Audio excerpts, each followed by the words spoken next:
오늘 함께 보실 하나님의 말씀은 누가복음 17장 1절에서 10절 말씀입니다. 누가복음 17장 1절에서 10절 말씀입니다. 함께 교독하겠습니다. 예수께서 제자들에게 이르시되 실족하게 하는 것이 없을 수는 없으나 그렇게 하게 하는 저에게는 화로다. 하나를 실족하게 할진대 차라리 연자 맷돌이 그 목에 매어 바다에 던져지는 것이 나으리라. 너희는 스스로 조심하라. 만일 내 형제가 죄를 범하거든 경고하고 회개하거든 용서하라. 만일 하루에 7번이라도 내게 죄를 짓고 7번 내게 돌아와 내가 회개하노라 하거든 너는 용서하라 하시더라. 사도들이 주께 여짜오되 우리에게 믿음을 더하소서 하니 주께서 이르시되 너희에게 겨자씨 하나를 만한 믿음이 있었더라면 이 뽕나무더러 뿌리가 뽑혀 바다에 심기어라 하였을 것이요 그것이 너희에게 순종하였으리라. 너희 종 누구에게 밭을 갈거나 양을 치거나 하는 종이 있어 밭에서 돌아오면 그대로 곧 와 앉아서 먹으라 말할 자가 있느냐? 도리어 그대로 내 먹을 것을 준비하고 띠를 띠고 내가 먹고 마시는 동안에 수종 들고 너는 그 후에 먹고 마시라 하지 않겠느냐? 명한 대로 하였다고 종에게 감사하겠느냐? 이와 같이 너희도 명령받은 것을 다 행한 후에 이르기를 우리는 무익한 종이라 우리가 하여야 할 일을 한 것뿐이라 할지니라. 아멘. 누가복음 17장 1절에서 10절 말씀을 가지고 하여야 할 일을 한 것뿐이라 라는 제목으로 하나님의 말씀을 전하도록 하겠습니다. 우리가 한 사람이 참 다양한 호칭으로 불려지지 않습니까? 저를 한번 생각해 봤어요. 내가 어떻게 이름이 불려지는가, 제 자신이 어떻게 불려지는가를 생각해 보니까 제일 많이 저를 부르시는 이 호칭이 뭐냐면 목사님, 그죠? 목사님 그렇고, 그리고 저를 아빠라고 부르는 사람이 있고 여보라고 부르는 사람이 있고 또 저를 아저씨라고 부르는 사람도 있고 그리고 저를 와니가라고 부르는 사람들도 있어요. 그리고 아들, 그 다음에 형, 그 다음에 오빠, 그 다음에 고객님, 그리고 또 때로는 저를 사장님이라고 부르는 분도 있어요. 저를 모르니까 들어가면 고객을 갖다 무조건 사장님이라고 부르는 경우도 있잖아요. 그럴 때가 있고요. 그다음에 어느 때는 어이 할 때도 있어요. 어이 하면서 저를 부를 때도 있어요. 저를 전혀 모르는 사람이니까 길에서 저에게 뭘 얘기해 줘야 되는 분들이 있으면 그럴 때도 있는 것 같아요. 참 다양한 상황과 그 다음에 다양한 관계 안에서 참 다양한 호칭으로 제가 불려지는구나 하는 것을 생각하게 됩니다. 근데 어떤 사람과 저하고 관계에서 누군가가 나를 어떻게 불러주느냐에 따라서 그게 뭘 보여주냐 하면 그 사람과 저의 관계를 보여주는 거예요. 그죠? 그 사람이 나를 어떻게 부르느냐가 그 사람과 나의 관계가 무엇이냐를 알려주는 거죠.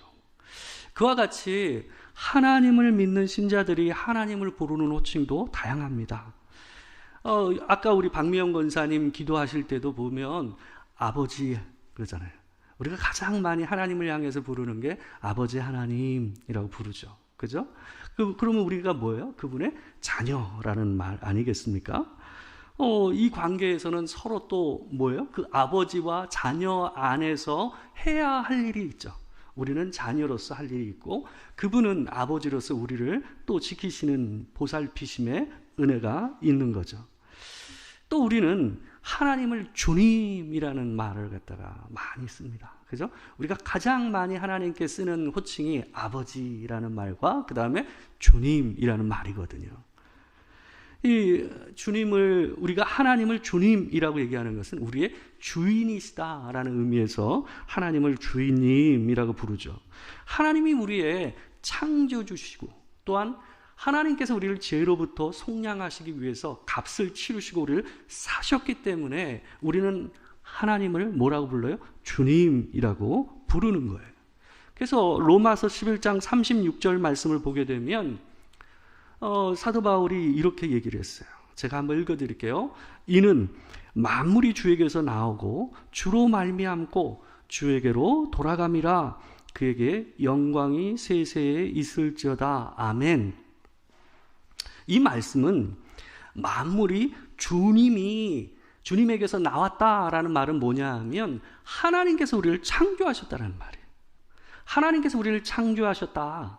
또한 그분으로 말미암았다. 주로 말미암았다라는 말은 뭐냐 하면 우리가 그분으로 인하여 창조되었고 또한 생명을 유지하고 보호를 받고 사는 것은 주의 보호하심과 보존하시는 은혜를 따라 우리가 살고 있다라는 말이 바로 말미암아, 주로 말미암아라는 말의 의미예요.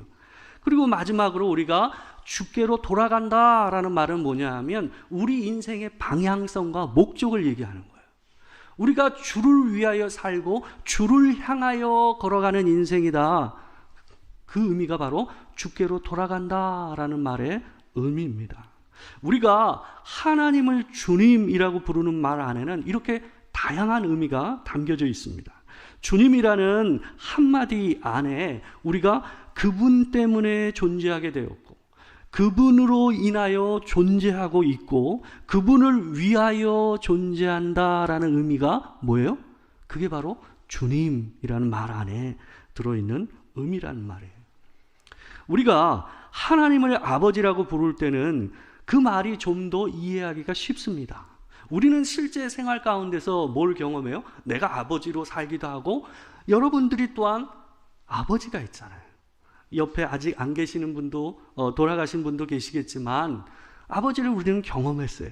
그렇기 때문에 아버지라고 얘기할 때 하나님을 떠올리면서 떠올라지는 이미지가 있어요. 그죠? 근데 이 주님이라는 말은 우리에게 어때요? 어려운 말이에요. 우리가 일상 가운데서 경험할 수 없는 말이기 때문에 그래요.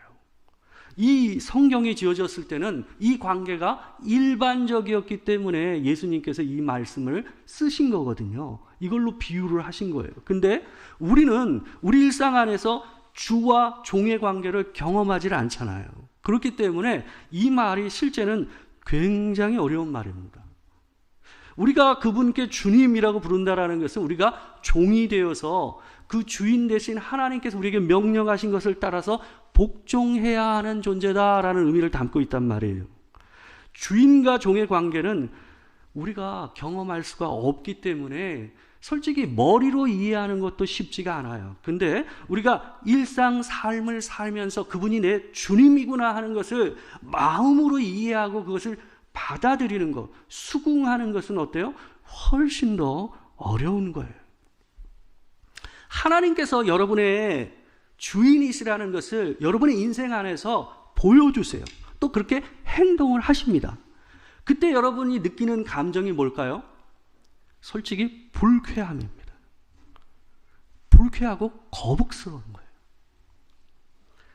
우리 인생을 누군가의 명령과 결정에 의해서 좌지우지 된다고 생각해 보세요. 그게 기분 좋은 일이겠습니까?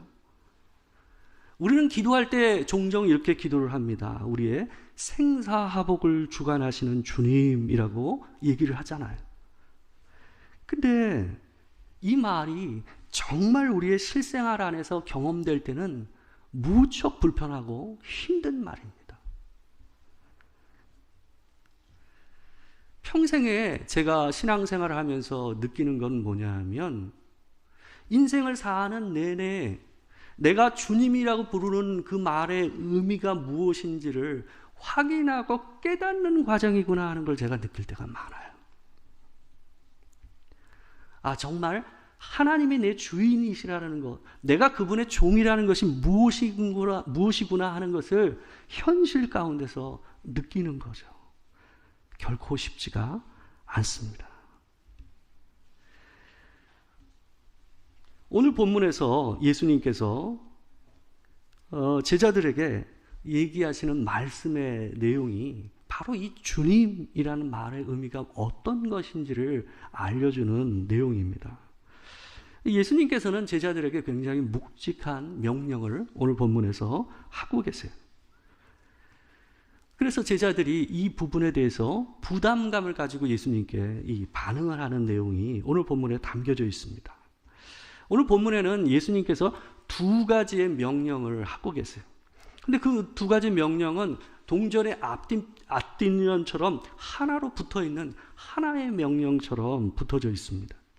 1절을 보게 되면 1절에서 실족하게 하는 것이 없을 수는 없으나 그렇게 하게 하는 자에게는 화로다라고 얘기하고 계세요. 이 실족하게 한다라는 말은 뭐냐 하면 죄를 짓게 하는 걸 얘기하는 거예요. 나로 인해서 누군가가 죄를 짓게 만드는 일을 내가 행하는 것을 실족하게 한다라고 얘기하신 거예요. 내가 행하는 행동으로 인해서 누군가가 죄에 빠지게 되는 일에 대해서 예수님께서는 굉장히 크게 경고를 하고 계세요. 여기에 나오는 실족이라는 말은 원래 덫을 얘기하는 말입니다. 덫은 감춰져 있잖아요. 그죠? 걷다가 불현듯이 걸려서 넘어지고 걸리는 게 뭐예요? 그게 덫이잖아요. 그래서 마치 덫과 걸림돌이 되어서서 누군가의 인생에서 내가 그런 존재가 되어버리는 것, 그래서 상대방이 빠지지 않아야 될 죄에 빠지게 하는 것, 그것을 실족하게 한다라는 말로 얘기하고 있는 거예요. 사람들은 모든 일을 할 때 다 깊이 생각하고 일을 하지 않아요. 대개는 많은 사람들이 하는 것들을 보면서 그 길을 따라가죠. 그렇지 않습니까? 그림 보시겠어요? 한번 넘겨주세요. 이 사람들은 되게 일반적으로 어때요? 사람들이 많이 하고 많이 걸어가는 길을 따라서 걷게 돼 있어요. 교회 안에도 마찬가지예요. 교회 안에서도 누군가가 많은 사람들이 그렇게 하면 나도 어때요? 그렇게 하는 거예요. 그게 일반적인 일이란 말이죠. 내가 만약에 앞서가는 사람이라고 한다면 먼저 하는 사람이 어떻게 가느냐에 따라서 어때요? 교회는 어때요? 그 길로 가는 거예요. 그들의 행동이 잘못되었든 올바르든 우리는 어때요? 일단 따라가게 되는 거죠. 때로는 그게 좋아서 따라가기도 하지만 어때요? 욕하면서도 닮아간다고 그렇게 따라가는 경우들도 많습니다. 교회 안에 잘못된 전통들이 있으면 그런 교회에 속한 사람들은 그것이 그냥 당연한 줄 알고 따라가게 돼 있어요. 때로는 잘못되었다는 것을 알면서도 따라가기도 합니다. 예수님은 이런 일이 없을 수는 없으나 그럼에도 불구하고 그런 일은 매우 심각한 죄다라고 오늘 본문에서 얘기하고 계신 거예요. 그래서 스스로 조심하라 라고 예수님께서 오늘 본문에서 얘기하고 계십니다. 앞서서 교회를 섬기는 사람들이 이상한 본을 보여주고 이상한 발자취를 남겨놓으면 어때요? 다른 사람들이 그 길을 따라서 엉뚱한 길로 가게 된다라는 것을 얘기하고 계세요. 그래서 그 문제가 얼마나 심각한지를 뭐로 얘기하시냐 하면 그런 일을 행하면 차라리 연자맷돌을 그 목에 메어 바다에 던져지는 것이 낫다라고 얘기를 하고 있어요. 좀 과장적인 이 강조죠. 여기서 얘기되는 연자맷돌은 우리가 보통 돌리는 그 맷돌이 아니에요. 이거 손으로 이렇게 돌리는 맷돌을 우리가 생각하잖아요. 우리는 이런 거잖아요. 그죠? 이 연자맷돌이라는 것은 굉장히 큰 맷돌이에요. 그림 사진이 있어요. 큰 맷돌입니다. 이거는 보통 아주 힘센 가축들을 통해서 돌리는 맷돌이에요. 그러니까 말, 소, 이런 나귀를 통해서 돌리는 맷돌을 이 연자맷돌이라고 하는 거예요. 만약에 이걸 메고 바다에 던져진다면 어떻게 되겠어요? 이게 실제로 시리아에서는 이런 처형이 있었어요. 이걸 메고 바다에 던져지는 거예요. 살 가망이 없는 거죠. 예수님께서 이렇게 심각하게 얘기하시는 이유가 뭘까요? 그만큼 하나님 앞에서 먼저 교회 안에서 본을 보여야 할 사람이 그 사람이 보인 발자취로 인해서 사람들에게 미칠 영향력의 문제가 얼마나 심각한 문제인가 하는 것을 이 본문을 통해서 예수님이 말씀하고 계신 거예요. 교회가 잘못된 길로 가는 데는 가장 큰 주된 원인은 목사입니다. 저 같은 목사가 올바른 길을 가르치지 않고 올바른 길을 가르침에도 불구하고 자기는 실제로 행동은 올바르지 않을 때 그때 교회는 변질되고 교회는 엉뚱한 길로 걸어가게 되어 있어요. 목사의 죄가 제일 큽니다. 사람들은 사람이 하는 말을 따라가지 않아요. 사람들은 사람이 하는 행동을 따라하게 돼 있어요.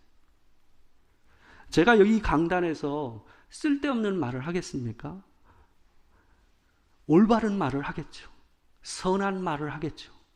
근데 과연 내가 이 강단에서 여러분에게 얘기되는 그 말을 하면서 나는 그 말과는 전혀 상관없이 삶을 산다고 생각해 보십시오.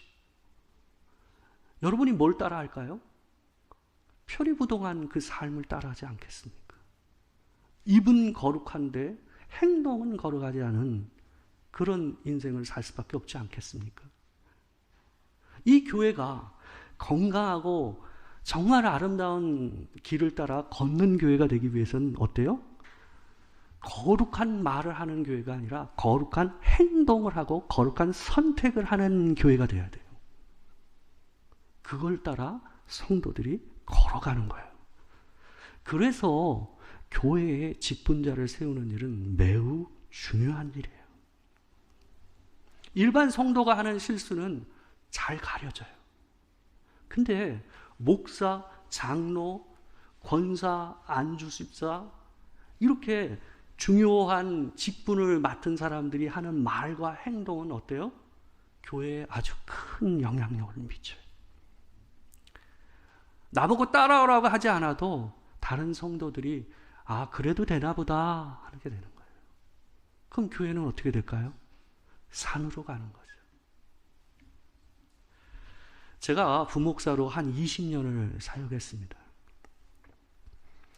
제가 부목사로 사역할 때는 하나님께서 이렇게까지 빡세게 저를 이끌지 않으셨어요. 근데 제가 담임 목사를 작년부터 하고 있는데 하나님께서 저를 좀 세차게 끌어간다는 걸 제가 느껴요. 이전에 제가 그런 행동, 그런 말 안 했겠습니까?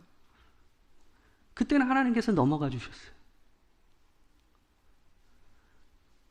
그게 그렇게까지 부담스럽지 않았어요. 근데 지금은 제가 말을 실수하거나 내 스스로 나도 하지 못하는 일들을 성도들에게 말로서 짐만 지우는 일을 하고 있다라는 느낌이 들면 하나님께서 새벽에 저를 깨우세요. 막 3, 4시에 저를 깨우셔. 순간 파노라마처럼 제가 한 잘못된 일을 사진처럼 동영상처럼 스쳐 지나가게 만드세요. 끔찍해요. 그 순간 저는 침대에서 일어나서 저희 집사람은 몰라요. 제 침대에서 일어나서 제가 하나님 앞에서 회개의 기도를 할 때가 있어요.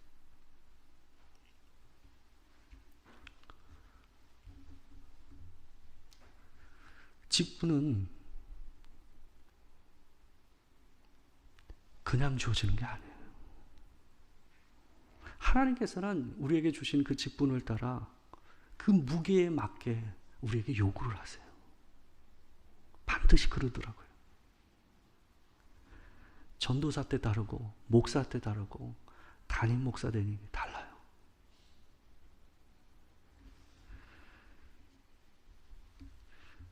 주께서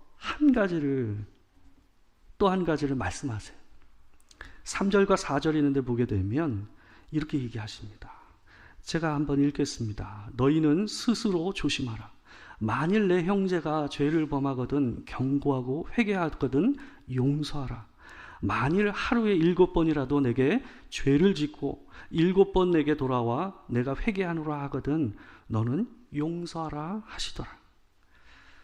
앞에서는 자신이 남을 죄를 짓게 하는 문제와 관계돼서 하나님께서 얘기하셨잖아요. 예수님께서. 근데 이번에는 뭐냐 하면 다른 사람이 내게 죄를 짓는 문제와 관계돼서 얘기를 하고 계세요. 어떤 사람이 내게 죄를 지어서 하지 말아야 될 짓을 했다고 합시다. 그 죄를 지은 형제와 자매가 자기가 그것을 죄인 것을 모를 때가 있잖아요. 그래서 그 부분에 대해서 어른으로서 교회 안에 그것이 잘못된 것이다라고 얘기해 줄 어른이 있어야 된다라는 거예요. 근데 만약에 그 경고의 말을 듣고 그 지체가 그 말에 깨달음을 얻고 하나님 앞에 회개하고 돌아온다고 하면 뭐라 하라는 거예요? 용서하라 라고 얘기하는 거예요. 근데 하루에 7번이라도 그렇게 하라는 거예요. 제자들은 알았어요. 여기에 나오는 이 7번이라는 말이 그냥 숫자로 7번이 아니라는 걸 알았던 거예요. 계속이라는 말이에요. 그러니까 사도들은 이 말을 들으면서 엄청난 부담과 그냥 무게감을 느낀 것 같아요. 그래서 제자들이 예수님께 어떻게 반응을 하냐면 5절에서 이렇게 얘기를 해요. 우리에게 믿음을 더하소서. 이 말은 무슨 말입니까? 자기들이 지금 현재 가지고 있는 믿음으로는 그걸 행할 수 없을 것 같다라는 거예요. 그러니까 하나님 내게 믿음을 좀 더 큰 믿음을 주셔야 제가 그거를 할 수 있지 않겠습니까? 라고 반응한 거예요. 근데 예수님께서 이 말을 듣고 6절에서 이렇게 말씀하세요. 우리 6절 말씀 같이 한번 읽어보겠습니다. 자, 시작. 주께서 이르시되 너희에게 겨자씨 하나만한 믿음이 있었더라면 이 뽕나무더러 뿌리가 뽑혀 바다에 심기어라 하였을 것이요 그것이 너희에게 순종하였으리라. 제자들은 자기의 믿음의 크기가 작아서 그걸 할 수 없을 것 같습니다 라고 얘기했는데 예수님은 뭐라고 하는 거예요? 겨자씨 하나만한 믿음이 있다면 이라고 얘기하세요. 그 말은 뭘까요? 너희가 믿음의 크기가 작아서 그걸 하지 못하는 것이 아니라 하나님 앞에서 주께서 명령하신 그 명령을 순종할 만한 참된 믿음이 없기 때문에 그렇게 행하지 못하는 것이다 라고 얘기하고 계신 거예요. 그러면서 한 가지 비유의 말씀을 얘기하고 계세요. 너희가 한 종이 있는데 그 종이 밭을 갈거나 양을 치고 돌아와서 내 앞에 섰을 때에 그 사람 보고 와서 앉아서 먼저 먹으라 고생했다 라고 얘기할 사람 있냐는 거예요. 그럴 주인은 없죠. 얼른 내 먹거리 식사를 준비해라. 그리고 먹는 동안에 내 옆에 서서 수종을 들라 하지 않겠느냐. 그리고 그 일을 행했다고 해서 그 명한대로 그 종이 행했다고 해서 그 종에게 네가 감사하다라고 얘기하겠느냐라고 예수님께서 얘기하고 있는 거예요. 그럴 주인은 없죠. 그러면서 이 비유는 처음에는 주인의 입장에서 얘기를 해요. 주인의 입장에서 주인이 이런 것이다 라고 얘기하고 있는 거예요. 우리가 하나님을, 예수님을 주님이라고 부르는 말의 의미는 이런 거예요. 그러면서 이 비유가 끝나면서 어떻게 되냐면 우리가 하나님을 주님이라고 부르는 것과 관계돼서 마지막 10절에서 이렇게 얘기합니다. 너희는 이렇게 반응하라 라고 얘기하고 있어요. 10절 말씀 제가 한번 읽어드리겠습니다. 이와 같이 너희도 명령받은 것을 다 행한 후에 이르기를 우리는 무익한 종이라 우리가 하여야 할 일을 한 것뿐이라 할지니라. 이게 우리가 하나님 앞에서, 예수님 앞에서 보여야 할 자세라고 얘기하고 있습니다. 첫 번째 얘기한 거를 좀 더 얘기해 볼게요. 하나님께서 우리의 주님이라고 하는 것은 뭐냐 하면 그분이 우리와 상의하지 않는다라는 거예요. 그분이 우리가 어떤 일을 했다고 해서 하나님께서 우리에게 감사하다라고 얘기하지 않는다라는 거예요. 하나님께서 우리 인생 안에 어떤 일을 행하실 때에 여러분과 상의하지 않으세요. 여러분의 자녀, 여러분의 재산, 여러분의 건강, 우리의 생명, 이 모든 것과 관계돼서 하나님께서 우리 인생 안에서 하나님의 일을 하실 때에 우리에게 상의하지 않는다라는 거예요. 하나님은 하세요. 그 일이 우리에게 필요하고 그 일이 우리를 살리는 일이라고 한다면 주저없이 하나님께서는 그 일을 하십니다. 그게 바로 하나님께서 우리의 주님이라는 말의 의미예요. 우리가 그분의 종이다라는 것은 바로 이 10절 말씀과 얘기돼요. 이 10절 말씀은 우리가 종이라는 것과 관계돼서 두 가지 얘기를 가르쳐줘요. 첫 번째는 무익한 종이다라는 말에서 우리에게 주는 말이 있어요. 여기에 나오는 이 무익한이라는 말은 걸맞지 않은 이라는 말의 의미예요. 그 말은 뭐냐 하면 내가 하나님의 종으로 세움을 받을 만한 존재가 아니다. 주께서 우리에게 주신 직분이 내게 합당해서 내가 할 만해서 주신 것이 아니다 라는 의미가 바로 모이칸이라는 말의 의미예요. 걸맞지 않은. 하나님 앞에서 그럼에도 주께서 내게 허락하신 것에 감사함으로 그 일을 해야 되는 거예요. 이 걸맞지 않다라는 말은 뭐냐 하면 우리가 하나님의 일을 했다고 할지라도 그분께 보상을 요구하거나 공로를 얘기할 수 없는 존재라는 것을 본문이 얘기하고 있는 거예요. 근데요, 사람이 처음에는 그렇게 서요. 근데요, 그 일을 오래 하잖아요. 그 일을 오래 하잖아요. 그리고 그 일을 열심히 하잖아요. 그리고 내가 생각해도 참 많은 것을 교회와 하나님을 위해서 하잖아요. 그런 마음이 바뀌어요. 내가 어떻게 했는데 그래도 이 정도 대접은 받아도 되지 않을까 하는 생각이 사람 안에서 일어나요. 저도 그렇거든요. 처음에 그렇게 안 섰어요. 여러분들도 많이 보시잖아요. 목사들이 맨 처음엔 정말 좋은 목사님이었는데 한 20년 지나고 나서 사람들이 많이 바뀌는 모습 보잖아요. 저를 위해서 여러분이 기도하셔야 돼요. 저도 그렇게 바뀔지 몰라요. 그걸 누가 보장하겠어요? 사람인데. 이게요, 노력해서 바뀌는 게 아니에요. 그냥 바뀌어요. 그냥 가만히 있으면 그렇게 바뀌는 게 사람이에요. 노력해야 그렇게 안 되는 거예요. 기도해야 그렇게 되지 않는 거예요. 우리가 오늘 7분의 직분자를 세웁니다. 서시는 7분도 기도해야 할 것이고 또한 이분들을 선택한 우리도 이분들을 위해서 기도해야 될 줄 믿습니다. 늘 기억하십시오. 걸맞지 않지만 은혜로 내가 섰다. 또한 어때요? 내가 하나님 앞에서 공로나 어떤 보상을 요구할 수 없는 존재라는 것, 우리가 하여야 할 일을 한 것뿐이다 라고 고백할 수 있는 하나님의 종들이 되시기를 주의 이름으로 권면드립니다. 늘 그런 하나님의 일꾼이 되시길 바랍니다. 성도는요, 순종으로 배우는 거예요. 순종은 제가 수요 예배 때도 한번 얘기한 적이 있는데요. 순종은 성숙해서 하는 게 아니라 순종해야 성숙해지는 거예요. 순종함으로 나를 알게 되고 하나님을 알게 되고 순종함으로 그렇게 따라가는 일이 무엇인지를 배우게 되는 거예요. 하나님께서 주시는 은혜 안에서 순종하심으로써 더 성장하고 성숙해지는 우리가 되길 주의 이름으로 축원합니다. 사랑하는 주님, 언제나 우리가 걸맞지 않은 것을 우리 스스로가 잘 압니다. 주님, 주께서 그 걸맞지 않은 자리로, 그 걸맞지 않은 구원으로 우리를 이끄셨습니다. 하나님, 그렇지만 그 일을 오래 하다 보면 자연스럽게 제가 걸맞은 사람이 되어버리는 것을 느낍니다. 하나님, 불쌍히 여겨주시옵소서.